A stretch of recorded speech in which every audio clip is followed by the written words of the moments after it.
restauración, camino y gozo. Cristo, restauración, camino y gozo. Y por alguna razón el Espíritu del Señor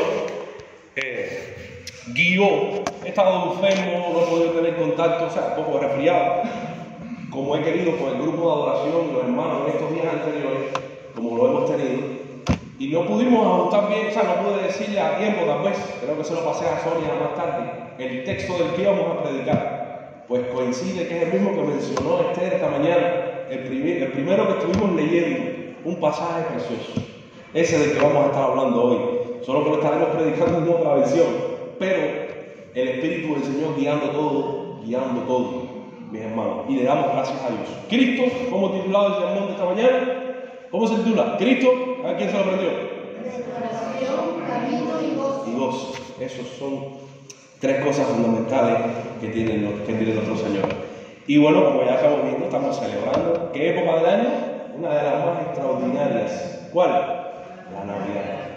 La Navidad. Nosotros estamos celebrando luces, estamos celebrando adornos. No. Nosotros estamos celebrando a Cristo, una persona que vino y estuvo aquí y hizo grandes cosas para nosotros, para que tú y yo podamos celebrar con alegría, con gozo este día. Así que sabemos que hay muchas personas que no celebran la Navidad, tienen sus motivos. Ellos creen que el inicio de esta gran fiesta o de esta celebración fue un origen pagano, mundano. Lo importante para nosotros es con qué objetivo nosotros lo celebramos. La Biblia nos enseña, dice que todo lo que hagamos lo hagamos como para el Señor y no para los hombres. Nosotros lo celebramos con Cristo, no por los adornos ni por lo que tal vez se pudo haber inaugurado. Nosotros celebramos la Navidad porque Cristo nació en nuestra vida. Y esta es una buena oportunidad para hablarle a aquellos que no conocen de Jesucristo, para decirle: Cristo nació hace 2000 y pico de años, vino por ti, vino por esta humanidad. Una iglesia que conocí tenía un ministerio de evangelismo que se llamaba Vine por ti, se llamaba. Y es así, Cristo vino por nosotros y nosotros lo celebramos y compartimos la bendición. Hoy estamos celebrando, como decía la hermana Sonia, algo que Cristo vino a traer a nuestras vidas. ¿Qué cosa? Ya vimos el amor, porque de tal manera amó Dios al mundo, el amor de Dios se derramó en Cristo. Ya vimos la esperanza que tenemos en nuestro Señor, lo hemos puesto ahí. La esperanza que hay en el Señor. Un sermón el domingo pasado hablaba de cuánta esperanza tenemos en Cristo. Y hoy vamos a estar viendo algo más que tenemos en Cristo: la alegría. Pero más que la alegría, el texto también nos enseña dos cosas más con respecto a Jesús. Y vamos a estudiar Isaías capítulo 35, versículo del 1 al 10.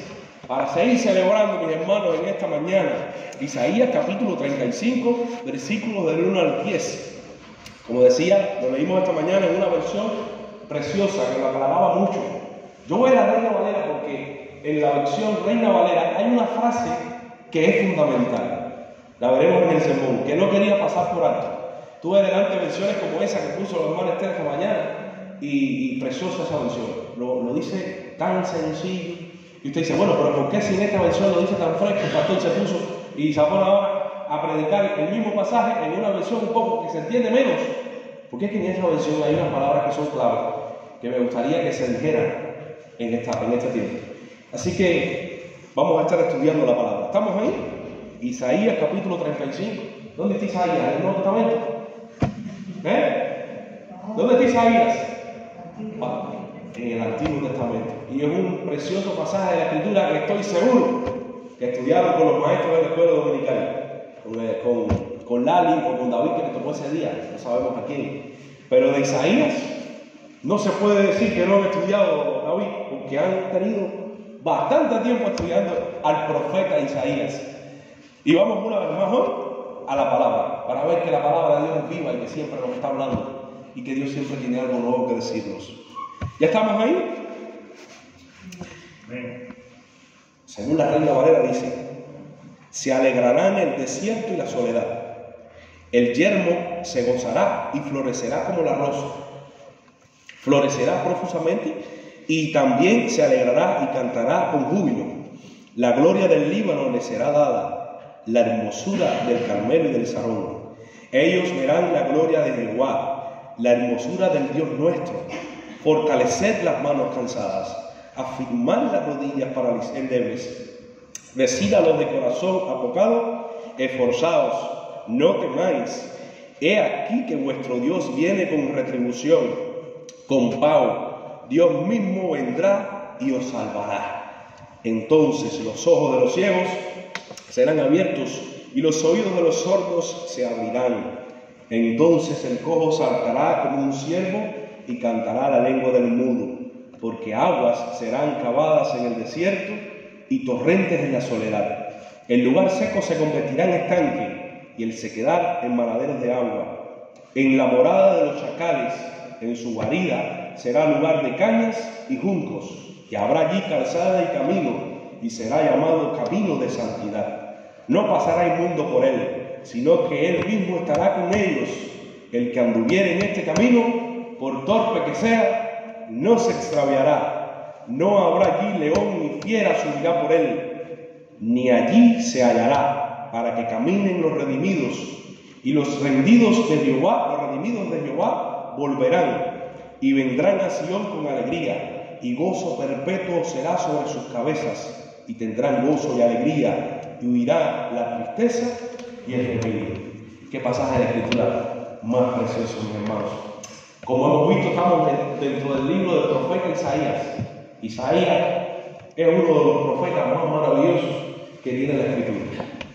Y en Isaías encontramos, mis hermanos, una gran colección de profecías, sobre todo con Cristo, sobre todo mesiánicas, que apuntaban a Jesús, al Salvador ese que hoy estamos celebrando. ¿Cómo es posible? ¿Cómo es posible, mis hermanos, que alguien, antes de que Cristo viniera, dijera tantas cosas que iban a suceder con respecto a Él, y se cumplieron al pie de la letra, uno por uno? Únicamente que el Espíritu del Señor, que Dios mismo, le estuviera guiando y revelando las cosas. Y damos gracias al Señor porque la Biblia es la revelación de Dios. Lo que Dios quiere que tú y yo conozcamos con respecto a Él, a nosotros, a su palabra, a su carácter, a su plan de salvación. Y le damos gracias al Señor por ello. Como que estamos en una profecía, es importante ubicar ciertas cosas. La profecía que acabamos de leer, vamos a ubicarlo en el contexto. Si usted lee el capítulo anterior, versículo 34, se va a dar cuenta, vamos a primero ubicarlo un poco. Isaías está profetizando en una época donde el pueblo de Dios estaba teniendo varios enemigos. Israel tenía varios enemigos, sobre ellos ahí tenemos a Asiria, tenemos a Babilonia, que estaban acechando la ciudad en ese entonces. Entonces, no solamente eso, sino que el mismo Israel, el pueblo de Dios, étnico, también estaba cometiendo pecado y estaba lejos del Señor. De manera que en el versículo anterior, en el capítulo anterior, antes de este que acabamos de leer, Isaías está dando un juicio de Dios contra esas naciones enemigas, contra todos esos que se levantaban en contra del pueblo de Dios. Un mensaje del Señor para todos ellos. Se habla mucho ahí de Edom como representación de todos esos pueblos impíos que estaban en contra del pueblo del Señor. Y en medio de todo eso, Isaías da un mensaje de juicio contra todos los enemigos del pueblo de Dios. Le damos gracias al Señor, porque sabemos que si el que es contra nosotros como pueblo de Dios, está siendo en contra del Señor también. Le damos gracias porque Él pelea por nosotros, porque Él tiene cuidado de nosotros. Y esto lo vemos aquí. Isaías dice todas estas cosas, todos estos juicios, que ustedes los pueden leer con calma ahí, después en el capítulo 34. Y en el 35, Isaías cambia ahora y viene a dar el mensaje del Señor, pero ya no desde una perspectiva de juicio o de castigo. Vamos a decirlo así para que se entienda mejor. Aunque sabemos que el juicio de Dios no es injusto. Dios ejerce su justicia. Dios hace que el impío pague por su pecado. Pero ahora, cuando analizamos Isaías 35, vemos que el juicio no es lo central en el corazón de Dios. Aunque Dios es santo, aunque el juicio hay que ejercerlo, vemos que en Dios hay más misericordia, vemos que en Dios hay más perdón, vemos que en Dios hay más un Dios que da oportunidad a las personas. Y eso es lo que Isaías dice aquí en el capítulo 35, que acabamos de leer ahora. Isaías da de parte de Dios al pueblo del Señor, Israel, y a las demás naciones un mensaje de esperanza.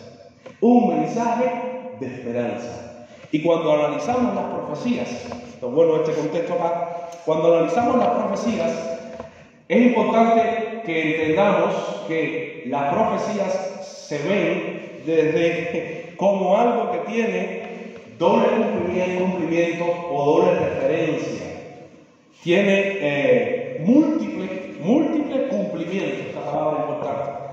Ok, puede ser que la profecía muchas veces se estaba refiriendo a lo que es el contexto histórico inmediato, es decir, a las personas de aquella época, lo que les iba a suceder desde el punto de vista histórico, lo que iba a estar ocurriendo, cosa que muchos interpretan que en este caso estaba hablando de que Israel iban a ser llevados cautivos a Babilonia, no sabemos, y después cuando regresan iban a suceder todas estas maravillas, iban a andar por un camino de seguridad. Es una de las interpretaciones históricas que se le puede dar, y está correcta también. El camino de seguridad, sabemos que sí lo abrió para que Israel volviera a su pueblo, para que volviera a reconstruir. Iban cantando, iban alegres, iban a volver a reconstruir. Había restauración, Dios iba con ellos. Este es desde el punto de vista histórico. Y sí, podemos decir que se cumplió. La mayoría de los comentaristas dicen sí, esto se cumplió desde el punto de vista histórico. Muchos lo sitúan ahí, en cuando ellos vuelven, porque fueron llevados cautivos por Babilonia. Pero también la otra referencia apunta a que este texto no solamente hablaba a Israel para el contexto de aquellos tiempos, el contexto histórico, sino también que tenía una alcance mesiánico que tenía que ver con Cristo. De hecho, el mismo Jesús en Mateo 11:5 usa este pasaje para decir que Él es el cumplimiento de eso. Y vemos que hay cosas en ese pasaje que no se llegan a cumplir del todo si lo analizamos desde el punto de vista de la historia. Pero si lo vemos desde el punto de vista de Cristo, se cumplen. Así que las profecías no solo se ven desde una perspectiva histórica, sino que también pueden tener un cumplimiento cristocéntrico o escatológico. Escatológico, final de los tiempos. De hecho, este pasaje se ve desde esos tres puntos. Tiene impacto para la gente de aquella época, tiene impacto en Cristo, cumplimiento en Cristo, y tiene cumplimiento también en el Apocalipsis, cuando Jesucristo venga. Y esto es glorioso, porque no estamos hablando de una profecía cualquiera, estamos hablando de una profecía que tiene mucho que decir, y le damos gracias al Señor por eso. Ahora, como que estamos en Navidad y estamos celebrando a Jesucristo, vamos a estar interpretando esta profecía, vamos a estarla viendo desde el punto de vista ¿cómo? Cristológico, cristocéntrico. ¿Cómo se ve con Cristo? ¿Qué tiene que decirnos Dios hoy a ti y a mí mediante esta profecía con respecto a Cristo? A ese niño que nació hace 2000 y pico de años, que vino, que hizo un ministerio tremendo, que murió, que resucitó, que fue a la presencia del Señor y que estamos esperando que venga en cualquier momento. ¿Tú lo estás esperando? Yo sí. La Escritura dice, vengo en breve. Vengo en breve. No sabemos cuándo viene. Pues bueno, ¿qué nos dice con respecto a ese Cristo maravilloso que estamos celebrando nosotros esta mañana? Pues esas tres verdades. Que Cristo iba a ser para nosotros, para ti, para mí, para todos los que estamos aquí, para usted. Restauración, camino y gozo. Alegría. ¿Qué les parece? ¡Qué maravilla! Tenemos un Dios que vino a restaurar, un Dios que vino a mostrarnos el camino y un Dios que vino a traernos alegría. Isaías dice ahí en el versículo del 3 al 7. ¿Qué nos dice? Dice que Cristo iba a ser nuestra restauración. Es precioso porque cuando hablamos de restauración no estamos hablando solamente de reparar lo roto. Estamos hablando de devolver propósito y plenitud. La Escritura es clara. Por cuanto todos pecamos, estamos separados de la gloria del Señor. Desde el principio en Génesis se nos muestra que entró el pecado a la humanidad por un hombre, que ese pecado está hasta nosotros hoy, lo hemos heredado. ese pecado rompió la relación con Dios, ese pecado nos separó de la gloria de Dios y nos condenó a un infierno de tormento eterno, a un sufrimiento eterno. Pero la palabra nos enseña que Dios es un Dios de restauración. Dios vino a devolver el propósito original, el estado original, la plenitud que tú y yo teníamos antes de la caída. Y todo eso en Cristo. Dios vino a devolver el propósito original. ¿Para qué fuimos creados nosotros? Para la alabanza y gloria del Señor. Para vivir con Él la eternidad por los siglos de los siglos de los siglos. Para tener gozo eterno. Para que no haya llanto, para que no haya dolor, para que no haya sufrimiento. Fuimos creados para vivir en el Edén del Señor. Pero tristemente eso se rompió. ¿Y Dios qué hizo? Dijo, esto no se va a quedar así. Yo voy a enviarles a ellos la restauración. Yo voy a enviarles la restauración. Y está usando Isaías aquí. Le está diciendo al pueblo, fortalezcan las manos cansadas, afirmen las rodillas endebles, fortalezcanse. El texto que se usa en el idioma original, la palabra que se usa por fortalecer, es la misma que se usaba en términos militares. Levántense, prepárense para la batalla. ¿Cómo se prepara un militar para la batalla? Hay que fortalecerlo. El militar, haga ejercicio, ponte fuerte, tienes que estar en forma para la batalla. Y ese es el término que está usando Isaías para decirle al pueblo de Dios hoy: levántate, fortalécete, las manos cansadas, las rodillas endebles. Está hablando de esas personas que ya se les han agotado las fuerzas, que ya no pueden más. Rodillas endebles, flojitos, como estamos nosotros a veces, flojitos de piernas, flojos, que no podemos ni sostenernos a nosotros mismos.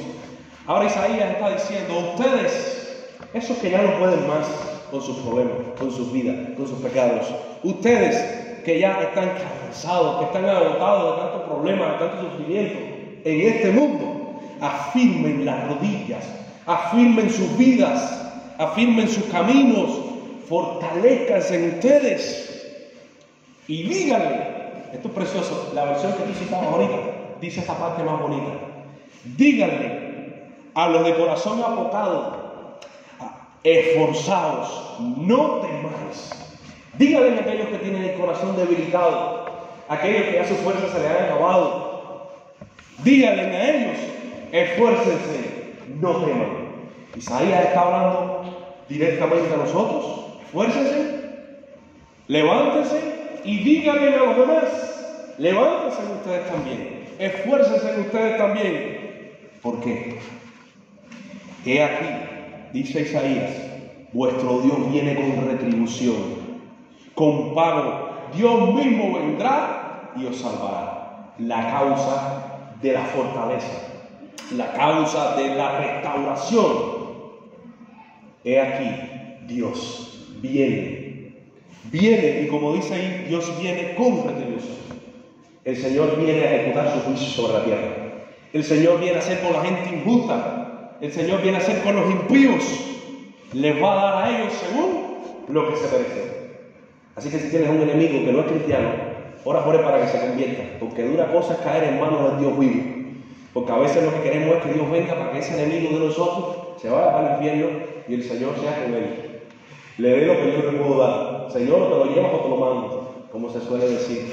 Mis hermanos, sabemos que Dios viene y que todo el injusto, todo el impío, todo el rebelde, dice Isaías, Dios le va a dar su pago, su justo pago, lo que se ganó por ser un impío. Ahora dice, con pago, Dios mismo vendrá y os salvará. Esa palabra salvará que se usa en el texto es la misma que se usa en el nombre de Jesús. Jesús es salvación. Y es interesante porque la Escritura dice que he aquí una virgen. Mateo 1:23. He aquí una virgen concebirá y dará luz a un hijo y llamará su nombre Emmanuel, que traducido es Dios con nosotros. ¿Se cumple Isaías, sí o no? Sí. Ahora estamos viendo años después el ángel aparecerse delante de la joven María y decirle, María, o decir, he aquí, después que anuncia su llegada, una virgen concebirá y dará a luz su hijo y llamará su nombre Emmanuel, que traducido es Dios con nosotros. Comienza la profecía a cumplirse en Jesús, que iba a venir de una virgen. Después dice en Mateo 1:21, y dará a luz un hijo y llamará su nombre Jesús. ¿Cómo? Salvación, Jesús, porque Él salvará al pueblo en primer lugar de sus pecados. Interesante cómo piensa cumplirse lo de Isaías. Y en Juan 1:14, ¿qué dice? En el principio era Dios. Vamos a traducirlo así. Y Cristo estaba con Dios. En el principio era el verbo. Y el verbo era con Dios. Y el verbo era Dios. Ya que el verbo fue hecho carne. ¿Quién fue el que se hizo carne? Jesús. Pues entonces vamos a decir, en el principio. Vamos a buscar todos en un momentico. Juan capítulo 1, versículo 14. Miren qué interesante, qué precioso. Juan capítulo 1, versículo 14. Rápido, saquen la espada rápido. Juan capítulo 1, versículo 14. ¿Qué dice? En el principio era, o la palabra, puede ser que te lo encuentres. Jesús es identificado de la Escritura como el verbo de Dios, como la palabra de Dios. En el principio, antes de que todo existiera, estaba la palabra, o era el verbo. Y el verbo era con Dios. Y el verbo era Dios mismo. Y después dice, y aquel verbo fue hecho carne más abajo, y vimos su gloria. Gloria como del unigénito del Padre, lleno de gracia y de verdad. Entonces podemos decir, en el principio de la creación, al principio de que todo existiera, en el principio estaba Jesús. Y Jesús estaba con Dios, o era Jesús, ya existía Jesús. Y Jesús estaba con Dios. Y Jesús era Dios. Y Jesús, que es Dios mismo, se hizo hombre y habitó entre nosotros. ¿Para qué? Para esto que está diciendo Isaías. Para esto que está diciendo Isaías. Para que hubiera restauración en la tierra. Isaías dice, entonces los ojos de los ciegos serán abiertos y los oídos de los sordos se abrirán. Sabemos que Jesús le devolvió la vista a muchas personas. ¿Sí o no? Sí, habían ciegos que Jesús le devolvió la vista. Habían sordos que Jesús los hizo oír. Dice, entonces los ojos de los ciegos serán abiertos y los oídos de los sordos se abrirán. Pero tiene también un impacto espiritual. Podremos ver lo que antes no veíamos. El Señor iba a mostrarnos la gloria de Él en Cristo. Y podremos escuchar lo que antes no escuchábamos. A lo que antes no teníamos acceso. Y eso es lo que ha sucedido en nuestro Señor Jesucristo. Cuando Juan le pregunta a Jesús, dime, ¿eres tú aquel que se habló? ¿O hay que esperar a otro? ¿Qué dijo Jesús? Díganle a Juan, Mateo 11, del 4 al 5, los ciegos ven, los cojos andan, los leprosos son limpiados, los sordos oyen, los muertos son resucitados y a los pobres es anunciado el evangelio. ¡Qué belleza! ¡Cuánta restauración! Isaías ahora nos dice que el lugar seco se convertiría en estanque. ¡Wow! La sequedad en manaderos de agua, en moradas de chacales, en su guarida será lugar de cañas y juncos. Todo un lenguaje figurado de vegetación, de lugares secos, de lugares donde no crece la hierba, de lugares donde no brota el agua. Miren qué lenguaje figurado usa Isaías ahora para decirnos que cuando Cristo viniera, el Señor iba a traer, iba a restaurar todo, fertilidad. El Señor iba a hacer que todo esto cambiara, que Cristo cambiara. ¿Y qué fue lo que sucedió? Jesús dijo ahí en 2 Corintios 5, 17, de modo que si alguno está en Cristo, nueva criatura es. Las cosas viejas pasaron y aquí todas son hechas nuevas. El Señor nos dijo en Juan 7, 37 y 38, si alguno tiene sed, ¿qué dijo? Venga a mí y beba. Como dice el que cree en mí, como dice la Escritura, de su interior correrán ríos de agua viva. El Señor, mi hermano, Jesucristo vino a restaurar nuestra vida que estaba rota, sin esperanza, a volver a que Dios volviéramos a la vida. Estábamos muertos espiritualmente, separados de Dios, y Cristo vino a traernos vida, a que de nuestros corazones secos, de nuestras vidas secas sin propósito, brotar la fuente de vida. Y por eso es que podemos disfrutar del Espíritu Santo, porque ya hemos aceptado a Jesús. El gozo de tener a Cristo viene con alegría. Cristo vino a restaurar nuestra relación con Dios. Cristo vino a devolvernos ese estado original. Y eso lo celebramos hoy, con alegría, con mucho gozo, mis hermanos. En Apocalipsis 21:5, que es un texto que no quería tocar para aquí, porque es un texto, por supuesto, de lo que esta profecía la pone en los tiempos finales, pero bueno, para usarla acá, Jesús dice: he aquí, yo hago nuevas todas las cosas. Y lo quiero tocar en Apocalipsis porque es parte de la profecía futura, porque este texto habla del futuro también, pero es bueno recordar que en Apocalipsis capítulo 21 hay una nueva restauración de la creación completa. Hay una creación totalmente nueva, y tú y yo estamos ahí nuevos todos. Tú y yo estamos con Cristo ahí. Dios mismo vendrá. Y ahora en Apocalipsis se nos dice, y esto es interpretación futura también, Jesucristo mismo estará con nosotros. La ciudad no tiene, ¿te acuerdas del año cuando se estudió? Necesidad ni de sol, ni de luna, ni de nada de estas cosas. Porque Jesucristo mismo va a iluminar la ciudad. Así como hoy nos está iluminando los corazones, así como hoy nos está restaurando las vidas. Así que, hermano, que estás aquí en esta mañana, aprovecho este momento para decirte que si en este momento te sientes debilitado, te sientes flojo de rodillas, si en este momento estás agotado, sientes que tus fuerzas se te están debilitando, recuerda que tenemos un Dios que mandó a alguien que estamos celebrando hoy para restaurar nuestras vidas. Dios no lo quiere hacer. Dios quiere que tú estemos fortalecidos. Isaías dice: dígale a la gente que está floja. ¿Saben lo que quiere decir cuando digo que está floja? ¿Se entiende, no? Díganle a los que están debilitados: fortalezcanse. ¿Hay alguien aquí en este momento debilitado? Levanta la mano. Es solo una pregunta retórica. Pues si estás debilitado, si estás cansado, fortaleces ahora mismo en Cristo. El Señor vino a restaurar tu vida. Deja que Cristo transforme esa área. Entrégale esa área a Cristo. Él quiere hacer grandes obras en tu vida, grandes cosas en tu vida. Así fortalece. Dile que viene al lado. Cobra fuerza. Porque aquí tu Dios ya vino. No que ya viene, como dice Isaías. Ya vino. Dice la Escritura que Jesús dejó su gloria y vino a esta humanidad a cargar con el peso del pecado y de los ruidos, para darnos una nueva vida, para restaurar nuestras vidas. Pero yo no sé qué voy a hacer, no sé para dónde voy a escoger. Bueno, pues Isaías nos enseña que Jesús es el camino. Jesús es el camino. No sabes qué hacer con tu vida, no sabes cómo encaminar tu vida, no le haya sentido a tu vida, pues ven a Cristo. Porque Isaías nos enseña también que no solo Él iba a venir para restaurar lo roto, para restablecer nuestra relación con Dios. Isaías dijo también que Jesucristo iba a venir para mostrarnos el camino de regreso a casa, el camino de regreso al Padre, el camino de regreso a la gloria, a la vida eterna, el camino de regreso a la plenitud de vida. ¿Cuántos jóvenes hoy se están quitando la vida porque no tienen esta verdad?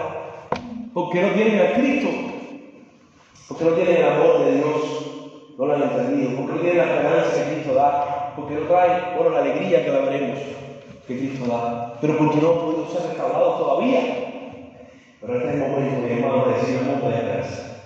No importa lo que me haya hecho, no importa el pecado que haya cometido, el Señor vino a restaurar tu vida y a mostrarte un camino nuevo.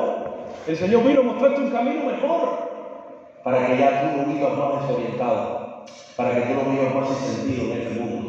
Isaías dice ahí, en el versículo 8, y habrá allí ¿qué cosa? Calzada y camino, y será llamado camino de santidad. ¡Wow! Isaías está diciendo: cuando Cristo vaya a la tierra, cuando Cristo venga a esta tierra, el Señor va a abrir el camino. El Señor va a hacer una senda nueva. El Señor va a traer dirección a nuestras vidas. Pero no es un camino cualquiera, dice Jesús: camino Dice Isaías que ese camino iba a ser un camino ¿de qué? De santidad. Pastor, ¿pero dónde tú sacas que Jesús es el camino? Porque ahí Isaías no dice que Jesús. Hay una cita habitual. Hemos visto todo hasta ahora cómo seguimos entendiendo Cristo. Pero ¿qué dijo Jesús en Juan 14:6? ¿Qué dijo? Yo soy el camino.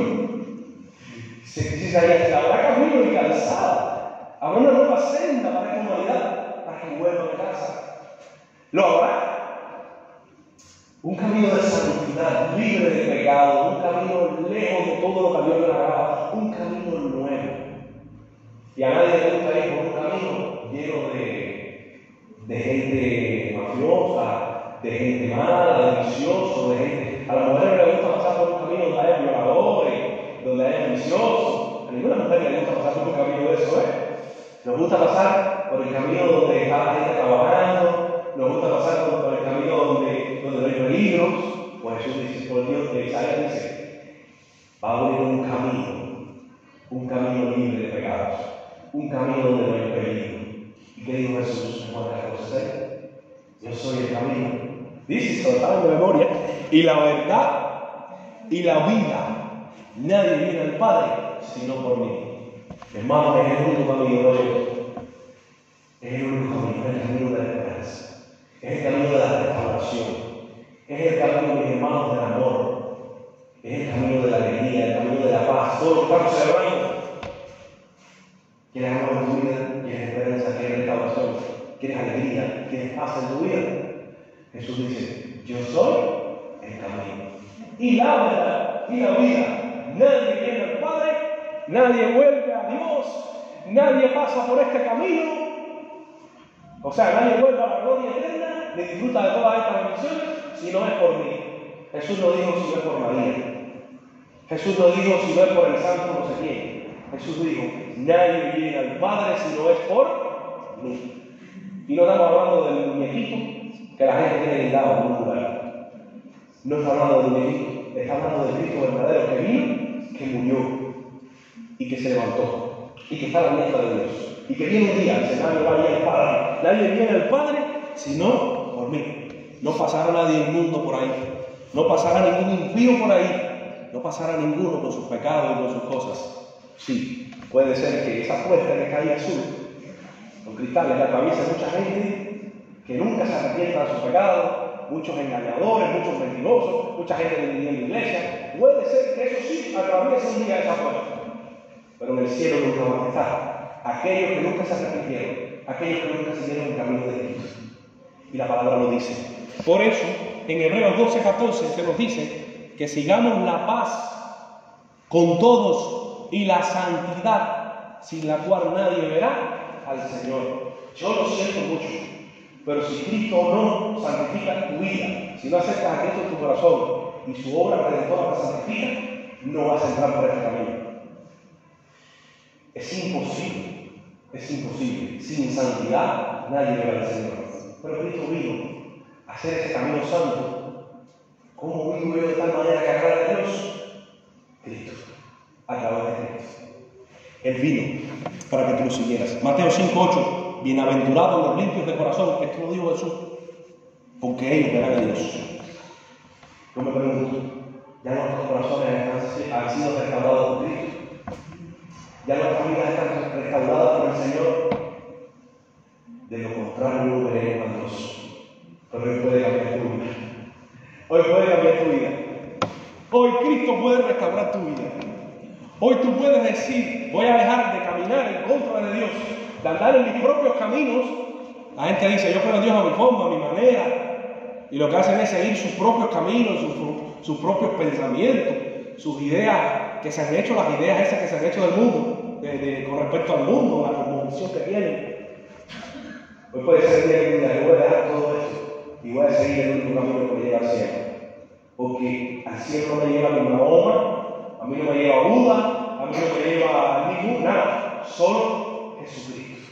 Ni lo que dijo fulano, ni lo que dijo el otro, solo Jesucristo. Y yo voy a santificar mi vida con Él. Yo le voy a entregar a Él mi vida.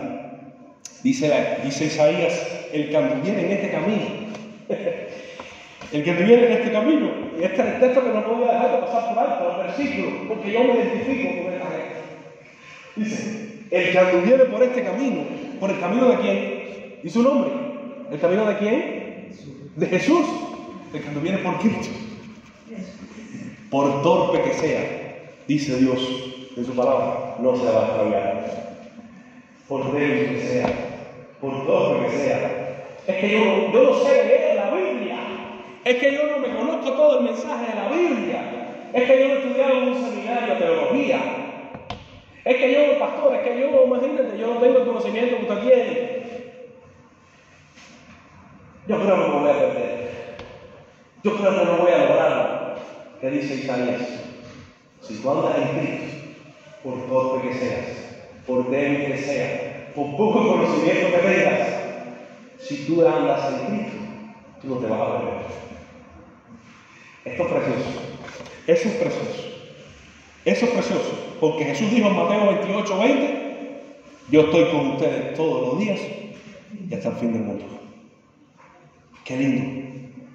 Pero dijo también en la Escritura, mis ovejas oyen mi voz, y yo las conozco, y les doy vida eterna, y no perecerán jamás, ni nadie las arrebatará de mi mano. Nunca nos vamos a perder. Y el texto que se me saltó ahora, cuando Dios dice, yo estoy con ustedes todos los días y hasta el fin del mundo, me encanta, porque el versículo dice que Dios mismo estará con nosotros. Eso es interesante. No solamente que Cristo sería el camino, sino que Cristo nos iba a acompañar. Sería camino y sería vida. Sería sustento en medio de todo lo que estemos pasando. Así que si está pasando por un problema difícil, yo también me lo aplico en mi vida. Recordemos que Cristo nos está sosteniendo. Necesitamos por su gracia. Amén. Cristo nos está sosteniendo. Dice, yo les doy a ustedes vida eterna. Lo importante es que tengas la Cristo en tu corazón. Puede que ahora mismo no tengas conocimiento ninguno de la Escritura. Si quieres aceptar a Cristo, si no lo tienes, si esto que te hemos dicho ahora ya lo has entendido, ya sabes lo que Cristo hizo por ti y quieres aceptarlo, pues ahora mismo tú puedes ser levantado. Ahora mismo comienzas a andar por ese camino. Ahora mismo tú, mi hermano, eres un bendecido. Y le damos gracias al Señor por eso. Dice la Biblia que en Cristo habrá allí león. No habrá allí león, ni fiera subirá por él, ni allí se hallará, para que caminen los redimidos. Mi hermano, ¿sabes lo que es el camino de la vida? El Cristo es un camino difícil. Es un camino difícil. Pero es interesante como la Escritura dice que Dios nos va a preservar en todo momento. En ese camino no va a haber fiera. Las fieras están a poner conmigo. O fuera. Y el mundo nos grita, no sigas por ahí. El enemigo te dice, mira a la mujer que está bonita, está intentando desviarte. Mi hermano, pero si tú sigues a Cristo con la mirada delante, no va a haber tierra que destruya. No va a haber demonios que destruyan. No va a haber nada. El león aquí, todos estos animales son símbolos de oposición espiritual. La gente no da sus santos cuando aceptan a Jesucristo. O los muñecos que tienen en sus paredes. A los 2 o 3 días cae la casualidad de que algunos de ellos le caen un catarro. Y ya los que están obligados le dicen, ¡Viche! Ese catarro me cayó porque no todos santos. Hermano, la Escritura dice que el que anda en Cristo está seguro. El que anda en Cristo está seguro. Vayamos por ese camino. Vayamos por Cristo. Pablo dijo en 2 Timoteo 4, del 16 al 18.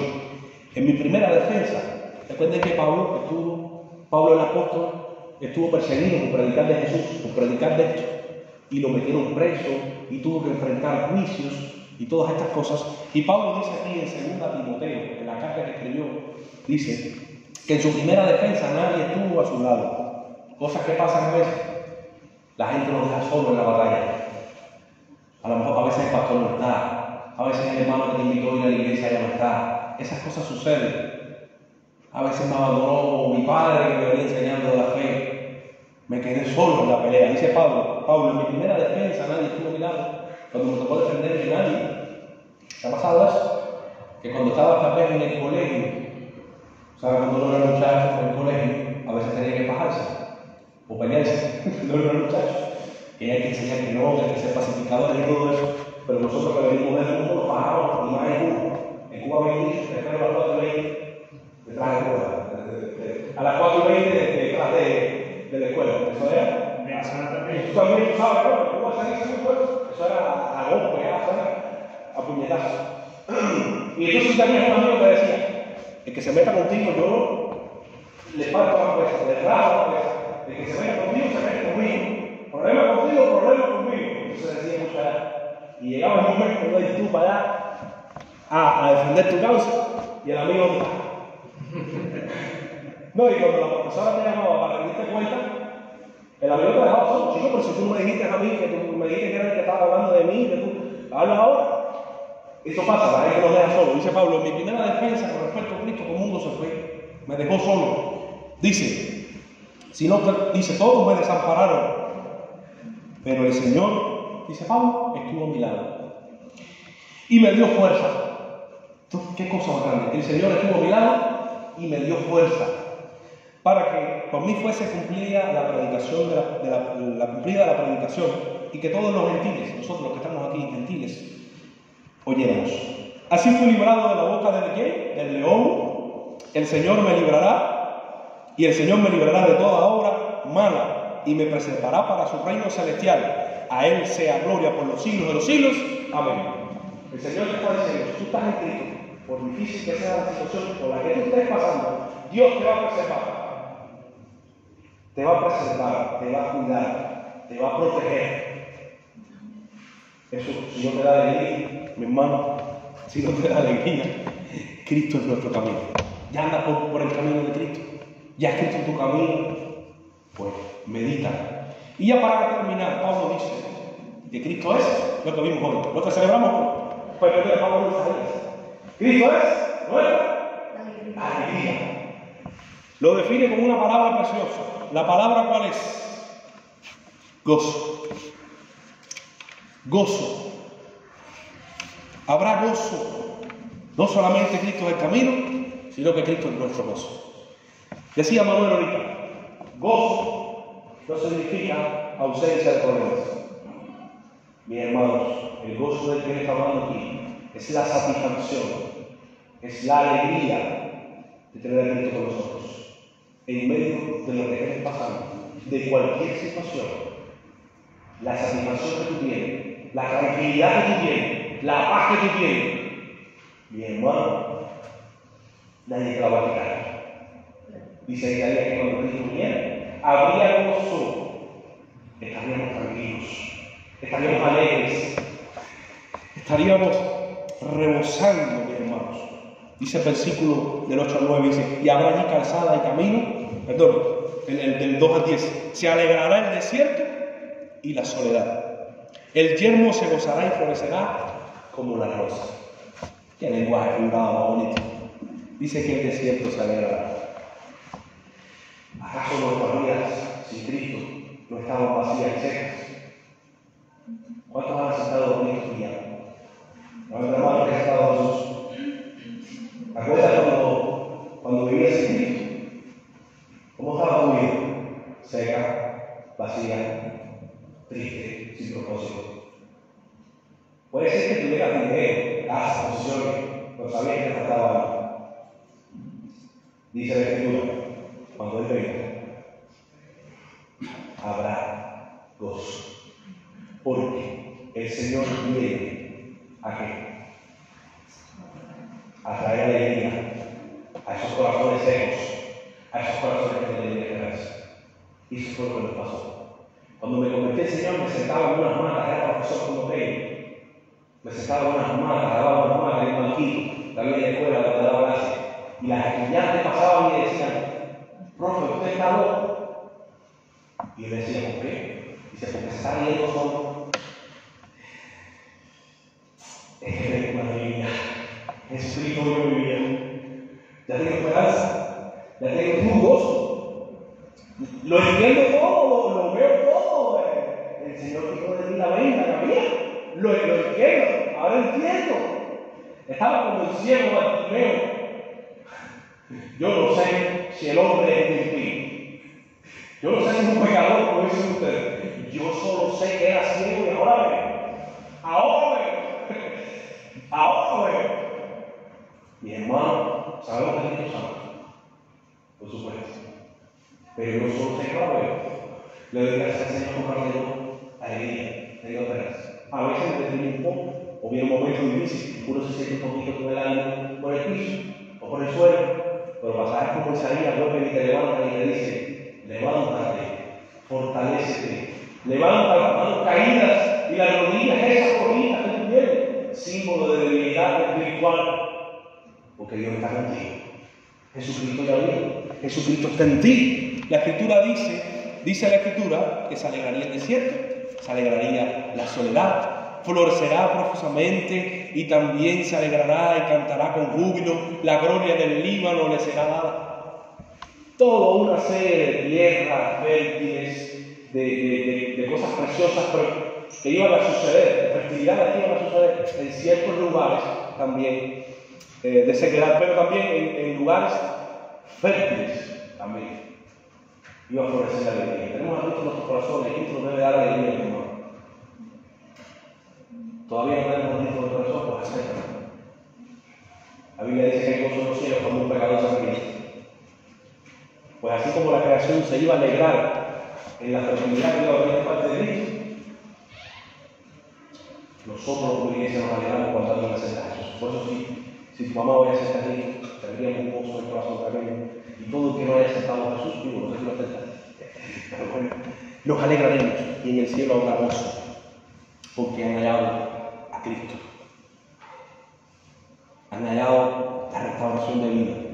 Han hallado, como vimos ahora, el camino.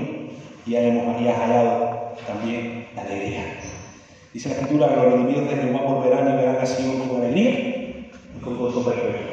Ahí se abre una cosa y un lado precioso, que no voy a dejar pasar por ahí. Sion representa la presencia del Señor. Cuando Cristo viniera, nos iba a conectar con su presencia. Con su presencia. Eso es mentira. Pero ¿qué dice Hebreos 12, del 22 al 24? Que por la fe en Cristo fuimos acercados al monte de Sion, a la ciudad del Dios vivo, a Jerusalén celestial, a la compañía de millares de ángeles, a la congregación de los primogénitos que estaban escritos en los libros, escritos en los cielos, a Dios el juez de todos, a los espíritus de los justos hechos perfectos, a Jesús, el mediador de un nuevo pacto, y a la sangre rociada que habla mejor que la de él. ¿Recuerdan cuando Adán pecó? ¿Cuál fue el primer asesinato que Zacarías en la Escritura? Caín mató a su hermano Abel. ¿Te acuerdas? Y Dios se le apareció a Caín y le dijo: Caín, ¿qué tú has hecho? La sangre de Abel está clamando de la tierra por justicia. Dice la Escritura que la sangre de Cristo, de Caín, la sangre de Cristo, lo dice ahí, clama más fuerte que la de Abel en aquel entonces. El primer asesinato de la creación, la sangre del que fue asesinado, clamaba de la tierra justicia. Dios hace justicia, y Dios fue a hacer justicia. Y dice que hoy la sangre de Jesucristo derramada en la cruz del Calvario por ti y por mí clama más fuerte que la de Abel cuando clamaba justicia. Dios te ama. Jesucristo nos ama. ¿Acaso descuidaremos una salvación tan grande? Un regalo tan divino. Mis hermanos, hemos visto en esta mañana que Cristo es ¿qué? Restauración, ¿qué más? Camino y gozo. Por tanto, hermanos, celebremos a Cristo. Celebremos a Cristo y dejemos que Él cada día nos transforme más, nos restaure más. Hay áreas en nuestras vidas que necesitan ser transformadas por Él. Entreguémosle esa área al Señor. Él es el camino, nunca nos apartemos de ese camino. Camino difícil. Dice Jesús que es estrecho, difícil, pero que lleva ¿a dónde? A la salvación. Sin embargo, el camino de la muerte, el camino del mundo es espacioso. Todo el mundo quiere ir por ahí, en borrachera, en pecados y en cosas, no sé. Robando, haciendo lo que no tienen que hacer. Pero ese camino lleva a la muerte. Pero si tú vas por Cristo, camino de la santidad, tienes vida. Y tienes gozo. Así que si todavía no tienes Cristo en tu corazón, te animo que lo aceptes. Tener a Cristo te va a cambiar la vida. Tener a Cristo va a ser lo mejor que vayas a hacer en tu vida. ¿Cuántos de los que aceptaron a Cristo aquí ya cuando mayores no dijeron, tenía que haberme conocido cuando era niño? ¿No lo dijeron nunca?